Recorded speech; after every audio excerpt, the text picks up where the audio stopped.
Nous voici rassemblés au nom du Père, et du Fils, et du Saint-Esprit. La grâce de Jésus notre Seigneur, l'amour de Dieu le Père et la communion de l'Esprit Saint soient toujours avec vous. Et avec votre esprit. Bienvenue à vous tous en cette église. Et en ce soir, nous entrons dans la liturgie du 4e dimanche de Pâques. Et nous sommes heureux de nous retrouver, comme tous les mois, avec toute la jeunesse de notre paroisse. Oui, bienvenue à vous les jeunes, qui êtes l'avenir de l'Église. Et c'est avec vous, c'est une heureuse coïncidence, nous allons dire providentielle, que de célébrer cette messe ce soir en action de grâce pour notre pape Léon XIV. Quelle joie, en effet, pour toute l'Église, d'avoir reçu ce nouveau Père, dont l'élection manifeste la pérennité de Dieu qui accompagne son Église, qui ne l'abandonne pas, en lui donnant un successeur de Pierre. Oui, ce gage de notre unité dans la diversité, ce serviteur des serviteurs de Dieu, fait aujourd'hui notre joie. Et nous mesurons en même temps dans le contexte actuel, comme ça a toujours été au cours de l'histoire de l'Église, combien plus que quiconque il a besoin de notre prière. Nous n'oublierons pas notre pape François qui régulièrement demandait de prier pour lui. Il savait ce que ça voulait dire. Et nous nous prierons désormais pour celui qui a pris le nom de Léon dans la continuité d'un certain nombre d'autres papes, en particulier Léon XIII, qui a été le fondateur de la doctrine sociale de l'Église au temps moderne. Ce matin même, s'exprimant devant les cardinaux, le nouveau pape expliquait pourquoi il avait choisi ce prénom et pourquoi il y trouvait sa pertinence dans le contexte de l'intelligence artificielle, des nouveaux moyens de communication et du contexte économique de notre monde. Alors, prions, oui, pour notre Saint-Père, le pape Léon XIV. Et entrons dans cette célébration que je suis très heureux de célébrer et de célébrer avec le Père Guillaume, qui est presque célébré. Voilà, et entrons dans la célébration avec cette eau de notre baptême qui nous renouvelle dans la grâce de notre mission.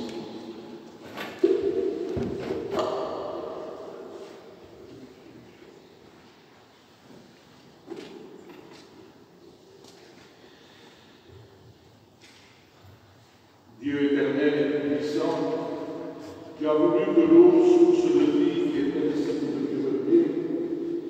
lave aussi nos âmes et nous apporte le don de la vie éternelle. Daigne bénir cette eau pour que nous en recevions des forces en ce jour qui t'est consacré. Par cette eau renouvelle en nous la source vive de ta grâce, défends-nous contre tout mal de l'esprit du corps et nous pouvons alors nous approcher de toi avec un cœur pur et accueillir pleinement le salut que tu nous donnes par le Christ notre Seigneur.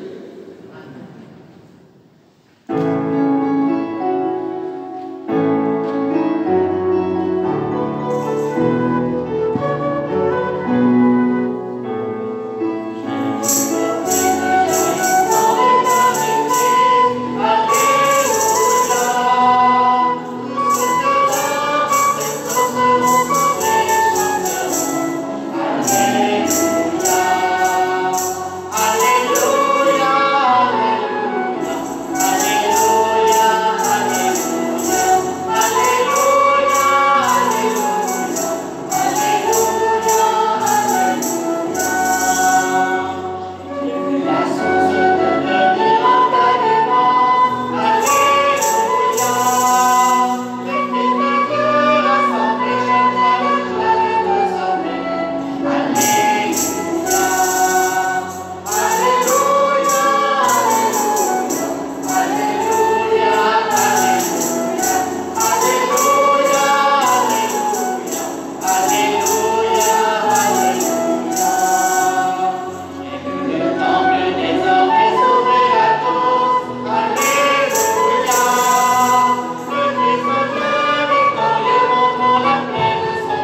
soit pour ton peuple de façon visible le principe et le fondement de l'unité de la foi et de la communion ecclésiale.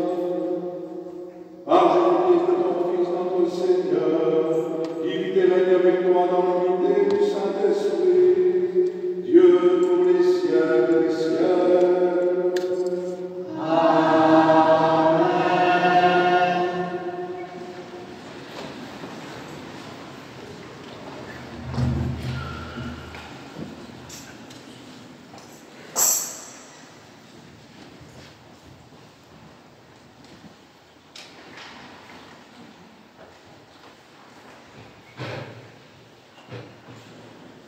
Lecture du livre des Actes des Apôtres. En ces jours-là, Paul et Barnabé poursuivirent leur voyage au-delà de Pergée et arrivèrent à Antioche de Pisidie. Le jour du sabbat, ils entrèrent à la synagogue et prirent place. Une fois l'assemblée dispersée, beaucoup de Juifs et de convertis qui adorent le Dieu unique les suivirent. Paul et Barnabé, parlant avec eux, les encouragèrent à rester attachés à la grâce de Dieu. Le sabbat suivant, presque toute la ville se rassembla pour entendre la parole du Seigneur. Quand les Juifs virent les foules, ils s'enflammèrent de jalousie. Ils contredisaient les paroles de Paul et l'injuriaient. Paul et Barnabé leur déclarèrent avec assurance: c'est à vous d'abord qu'il est nécessaire d'annoncer la parole de Dieu. Puisque vous la rejetez et que vous-même ne vous jugez pas digne de la vie éternelle, eh bien, nous nous tournons vers les nations païennes. C'est le commandement que le Seigneur nous a donné. J'ai fait de toi la lumière des nations, pour que grâce à toi, le salut parvienne jusqu'aux extrémités de la terre. En entendant cela, les païens étaient dans la joie et rendaient gloire à la parole du Seigneur. Tous ceux qui étaient destinés à la vie éternelle devinrent croyants. Ainsi, la parole du Seigneur se répandait dans toute la région. Mais les Juifs provoquèrent l'agitation, parmi les femmes de qualité adorant Dieu, et parmi les notables de la cité. Ils se mirent à poursuivre Paul et Barnabé, et les expulsèrent de leur territoire. Ceux-ci secouèrent contre eux la poussière de leurs pieds, et se rendirent à Iconium, tandis que les disciples étaient remplis de joie et de l'Esprit Saint. Parole du Seigneur. Grâce à Dieu. Amen.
Ceux-là viennent de la grande épreuve. Ils ont lavé leurs robes et les ont blanchis par le sang de l'agneau. C'est pourquoi ils sont devant le trône de Dieu. Ils le servent jour et nuit dans son sanctuaire. Celui qui siège sur le trône établira sa demeure chez eux. Ils n'auront plus faim, ils n'auront plus soif, ni le soleil ni la chaleur ne les aggraveront.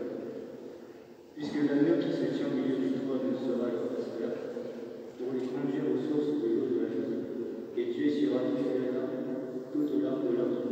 Parole du Seigneur. Grâce à Dieu.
Chers amis, quelle belle promesse. Oui, quelle belle promesse, ne jamais être séparé du Père. On n'ose à peine croire. Parce que notre monde, celui dans lequel nous vivons en ces temps, nous le savons, est marqué par toutes sortes de déchirements, de séparations. Cette semaine, nous avons vécu chrétienne un événement extraordinaire. Pour ma part, c'est la 7e fois depuis mon enfance que je voyais la proclamation de pape. Et pourtant, c'est avec la même émotion, et peut-être une émotion plus forte encore, que j'attendais la proclamation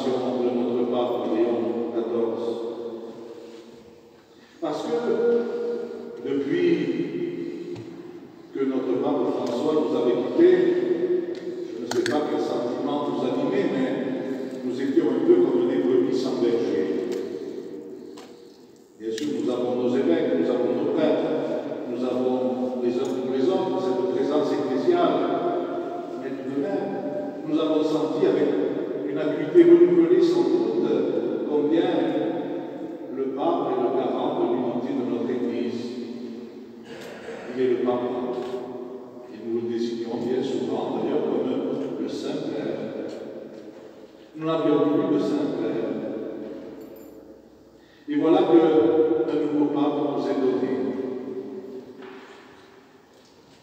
Oui, cette séparation, avec toute la pédagogie que la liturgie nous a permis de vivre jour après jour, a été suivie de retrouvailles. Le Père est de retour dans la continuité apostolique.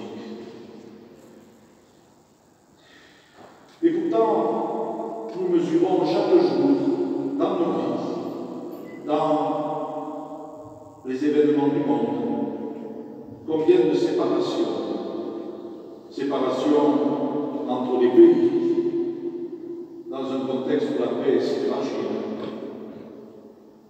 Au sein même d'un pays, au sein même parfois d'une commune, alors que le contexte des élections municipales s'annonce, que de déchirement, que de tiraillement, ici ou là déjà, pas heureusement. Il y a aussi un grand nombre de séparations dans nos familles. Et ça, les jeunes, vous en faites l'expérience. Des divisions entre papa et maman, des divisions profondes à la suite d'un divorce, d'une mésentente, d'un conflit familial, des divisions entre les enfants et leurs parents, des divisions entre les parents et les jeunes. Il y a aussi des divisions et des séparations brutales, quand la maladie tout à coup frappe à la porte de nos vies, quand la mort nous prive de mettre cher. On voudrait tellement que les choses restent telles qu'elles sont, c'est tellement rassurant. Et pourtant, toute notre vie sera faite de séparation. Jésus, d'ailleurs, ne parle pas de n'importe quelle séparation. Remarquez-le. Il parle d'une séparation brutale. Il parle de personnes qui venaient arracher les croyants à la main du Père. Oui, il pensait sans doute à ces persécutions qui allaient bientôt frapper l'Église dès les premiers siècles. Il pensait aux mauvais traitements infligés aux chrétiens, tout simplement parce qu'ils croyaient en Dieu et pas en l'empereur. Jésus envisageait toute l'histoire de l'Église. Et vous avez bien vu cette semaine que si les cardinaux qui élisent le pape sont revêtus d'un habit de cœur rouge, c'est bien en référence à cette capacité à verser son sang par fidélité au Christ. Jésus avait d'ailleurs utilisé un terme violent, il avait parlé de ceux qui viendraient arracher les chrétiens. Et nous mesurons dans de nombreux pays, je pense à cet instant, à la conversation que j'ai eue encore ces jours-ci avec des Libanais, combien de lieux sur la terre sont menacés, combien de chrétiens doivent quitter leur terre, arrachés à leur terre, à leur famille, à leur patrie, à cause de leur foi. Et puis il y a, nous le savons bien, des séparations dans l'existence qui sont pourtant nécessaires et utiles. Chers jeunes, vous n'allez pas toute votre vie rester chez papa et maman. C'est confortable, c'est vrai. On a beau dire papa, maman, ils sont parfois un peu embêtants, un peu casse-pieds, mais c'est tellement pratique d'être chez eux. Eh bien, nous ne sommes pas faits pour rester toute notre vie chez papa et maman. Il faudra un jour quitter le foyer des parents pour une formation, pour entreprendre une carrière. Cela se fait parfois dans des cris et des larmes, c'est vrai. Ce n'est pas confortable, mais c'est pourtant indispensable. Quitter la maison pour fonder notre propre foyer, c'est la logique de la vie. Et il faut l'envisager avec sérénité.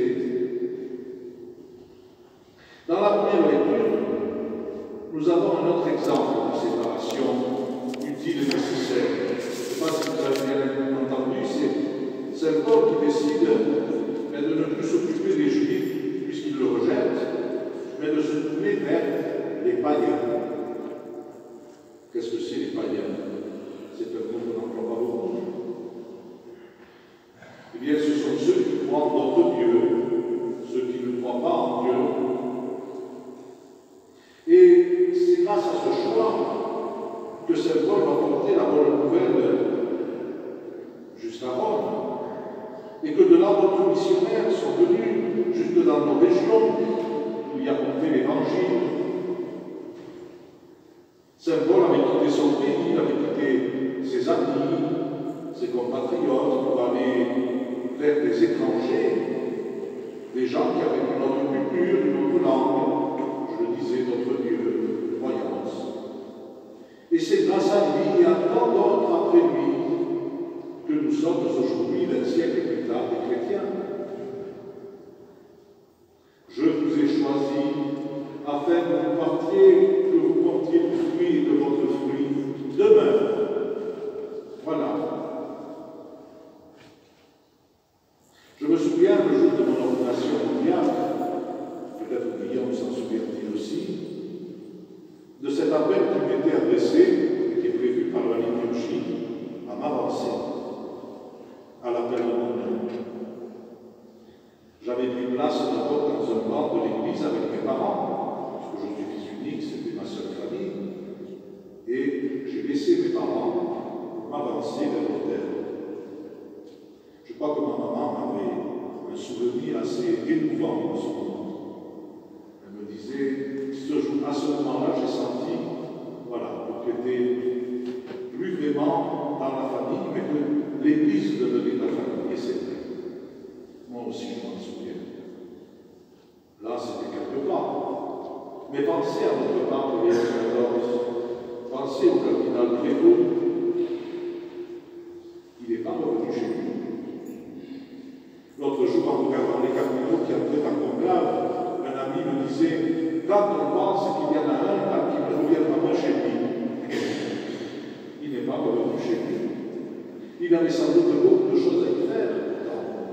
Il avait sans doute beaucoup de relations, beaucoup de liens précieux tissés au long des années, encore beaucoup de choses à faire. Et il est resté à Rome. Et désormais, jusqu'à sa mort, sans doute, il restera à Rome. Plus encore, il sillonnera les routes du monde. Je vous ai choisi afin que vous partiez, que vous portiez du fruit et que ce fruit demeure. Ces apôtres, ces missionnaires de tous les temps, ont été arrachés à leur famille, à leurs amis. Et ils restaient pourtant dans la main de Dieu, de la même façon que Jésus, le Fils de Dieu, était toujours resté dans la main du Père. Non seulement pendant son séjour sur la terre, mais aussi pendant sa passion. Et c'est pour cela qu'il a eu le courage d'aller jusqu'au bout, parce qu'il savait que le Père ne l'abandonnerait jamais. C'est cela être chrétien. Pourquoi croyez-vous, chers amis, que Jésus nous dit de ressembler à des enfants? Ça ne veut pas dire qu'il faut être un peu débilou, ça ne veut pas dire qu'il faut renoncer à être philosophe, à être autonome. Ça ne veut pas dire que les chrétiens, comme le disait ce matin, hier encore le nouveau pape, doivent être considérés comme des gens qui n'ont pas tout compris, un peu bébêtes, non? Ça veut dire tout simplement qu'il faut adopter avec Dieu l'attitude de l'enfant avec son papa. Je sais que je ne serai pas abandonné, ou du moins je ne devrais pas l'être. Si nous ne commençons pas par cette confiance, rien ne sera possible. Et c'est pour cela que des hommes et des femmes, tout au long des siècles, sont restés fidèles jusqu'au bout de leur vie, jusqu'au temps de leur vie, au milieu de nombreuses misères, de péripéties, ont donné leur vie au Christ. Et aujourd'hui encore. C'est parce que eux, comme le Christ, ils se savaient portés et soutenus par l'amour du Père. Et si nous ne nous savons pas fermement soutenus par cet amour, alors il faut faire autre chose. faut pas être chrétien, car c'est terriblement ennuyeux. Par contre, si nous nous savons aimer de Dieu, alors rien ne nous fera peur. C'est à chacun d'entre nous, au cours de cette Eucharistie, de retrouver donc, de demander en tout cas, de retrouver cette douce sensation d'être entouré, enveloppé par l'amour du Père. Comme la colonnade de la basilique Saint-Pierre apparaît comme deux bras qui étreignent l'Église, le peuple de Dieu, dans les bras de mon Papa.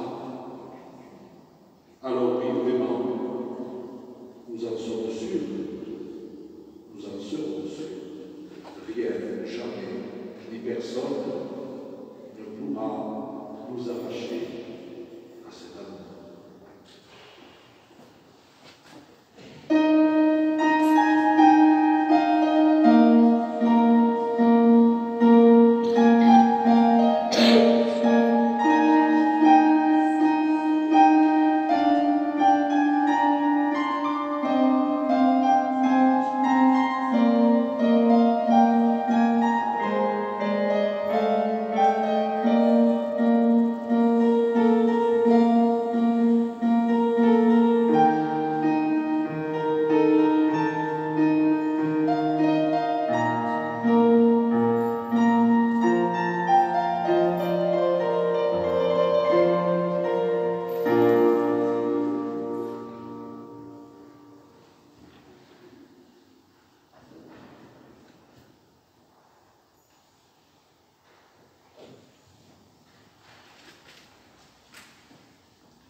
Unis à toute l'Église, nous proclamons.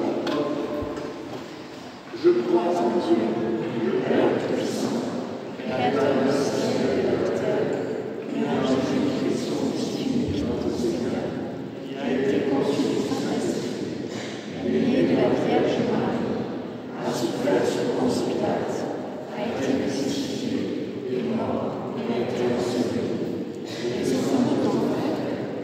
Le troisième jour, il est ressuscité des morts, est monté aux cieux, est assis à la droite de Dieu, le Père Tout-Puissant. Il viendra chercher les vivants et les morts. Je crois en l'Esprit Saint, à la Sainte Église catholique, à la communion des saints, à la rémission des péchés, à la résurrection de la chair, à la vie éternelle. Le Père et moi, nous sommes Jésus. Et c'est pourquoi nous prions le Père par l'intercession du ressuscité et dans l'esprit qui fait la vérité. Ensemble, confions à Dieu.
À essuyer les larmes de nos frères et de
d'exaucer notre humble prière, celle que t'adresse à tes enfants pour toute l'humanité, par le Christ notre Seigneur.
Juste bon.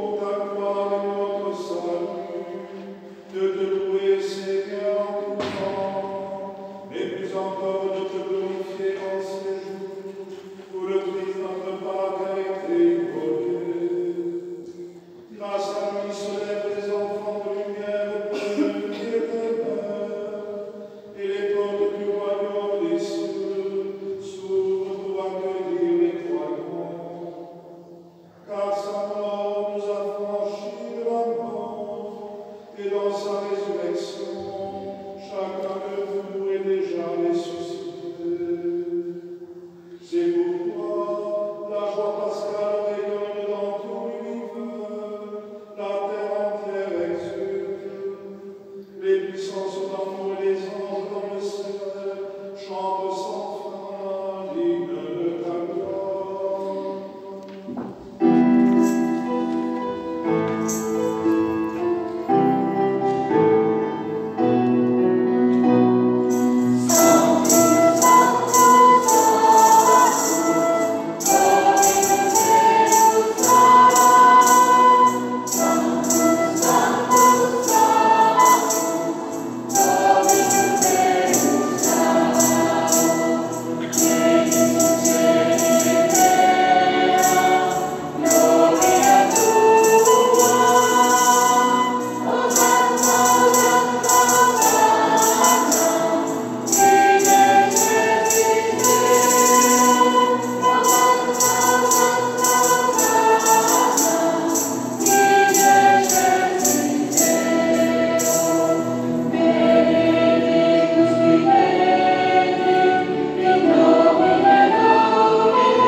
Tu es l'enseigne de l'univers et de toute la création au grade de ta louange. Car c'est toi qui donnes la vie. C'est toi qui sanctifies toutes choses par ton Fils Jésus-Christ, notre Seigneur, avec la puissance de l'Esprit Saint. Et tu ne cesses de rassembler ton peuple, afin que nous devant le couchant du soleil, une offrande de plus nous soit présentée à toi. C'est pourquoi nous voici rassemblés devant toi, Dieu notre Père, et dans la communion de toute l'Église, nous célébrons déjà le jour où le Christ est ressuscité d'entre les morts. Parmi que tu es élevé à ta droite, nous te supplions de consacrer toi-même les offrandes que nous avons. Sanctifié par ton Esprit, pour qu'elles deviennent le corps et le sang de ton Fils, Jésus-Christ, notre Seigneur, qui nous a dit de célébrer ce mystère. La nuit même, il fut livré, il prit le pain, en te rendant grâce, il dit la bénédiction, il rompit le pain, et le donna à ses disciples en disant, venez et mangez-en tous, ceci est mon corps, livré pour vous.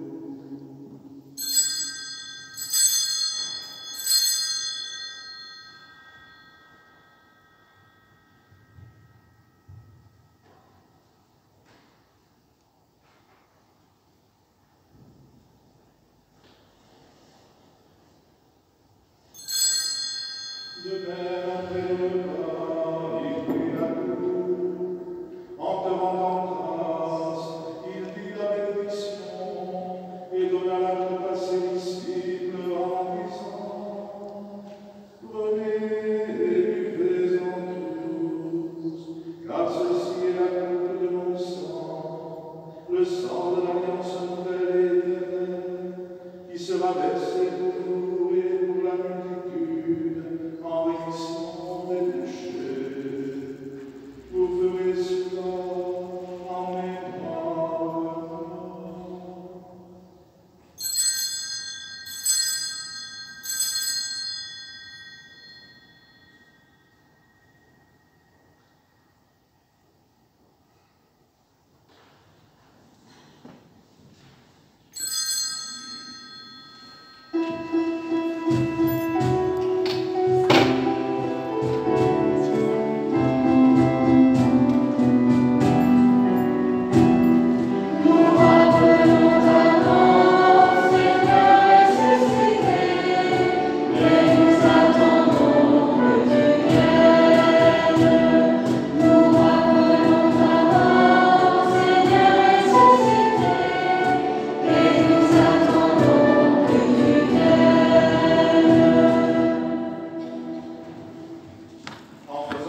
Affermis ton Église en pèlerinage sur la terre, dans la foi et la charité, en union avec ton serviteur, notre pape Léon, et notre évêque Bruno, l'ensemble des évêques, prêtres, diacres, et tout le peuple que tu as racheté.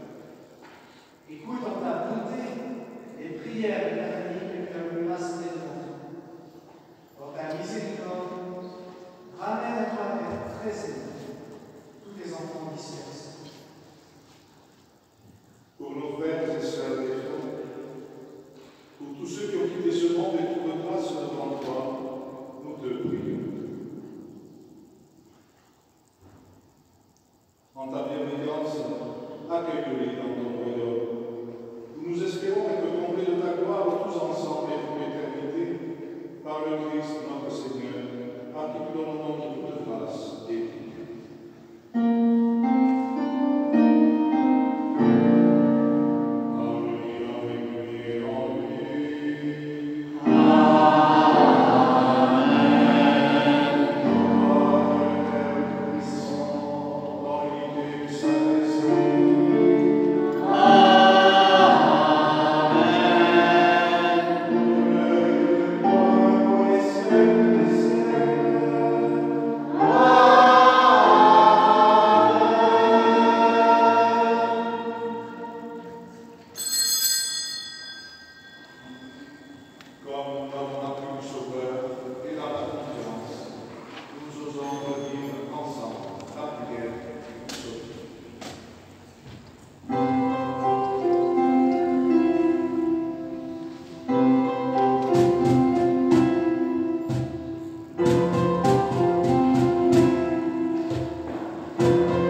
de Christ.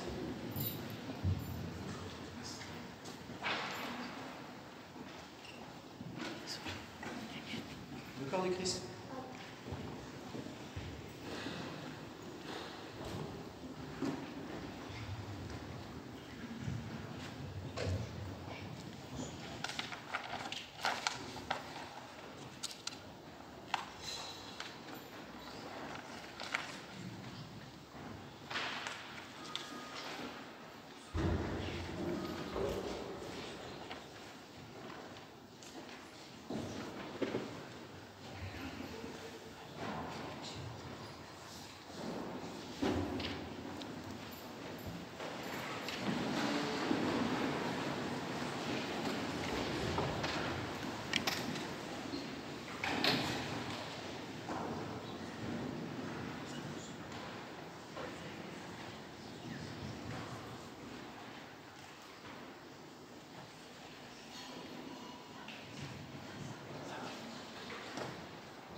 Demain, dimanche 11 à 15h dans le cadre de village, il y aura un photo au profit des jeunes de la paroisse.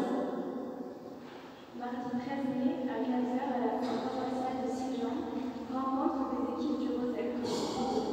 À 17h30, en l'église de Saint-Félix, chapelet suivi de la messe de la semaine. Et toujours ce mardi 13 à 20h en l'église de Bages, veillée de prière et de louange. Samedi 17 mai à 20h en l'église de Saint-Félix, concert de musique baroque et instrumentale avec la présence de Samuel Poujade, organiste, entrée 10 €, billetterie sur place. Dimanche 18 mai de 9h30 à 12h30 à Sijan, cours du centre paroissial dans la salle en cadre Robédan, grande programme du secours catholique. Et toujours ce dimanche 18 mai, à 10h30 à Sijan, messe du 5e dimanche de Pâques et messe des défunts du monde. Merci.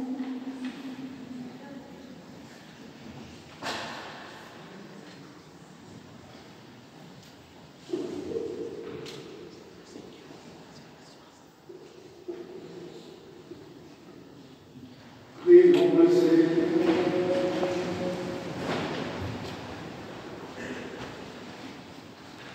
Nous avons participé à la table du Seigneur et nous te supplions, Seigneur, par la force de ce mystère, affermis ton Église dans l'unité et la charité, accorde toujours salut et protection à ton serviteur le pape Léon, à qui tu as transmis la charge pastorale, ainsi que tout troupeau qui lui est confié, par le Christ notre Seigneur.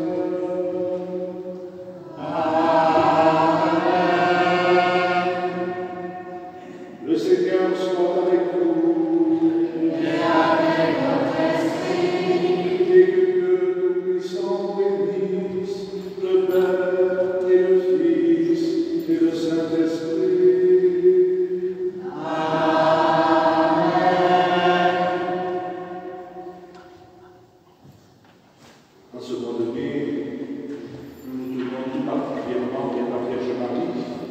Comment ne pas lui confier notre pape, comment ne pas lui confier l'avenir de l'Église et surtout aussi nos propres vies.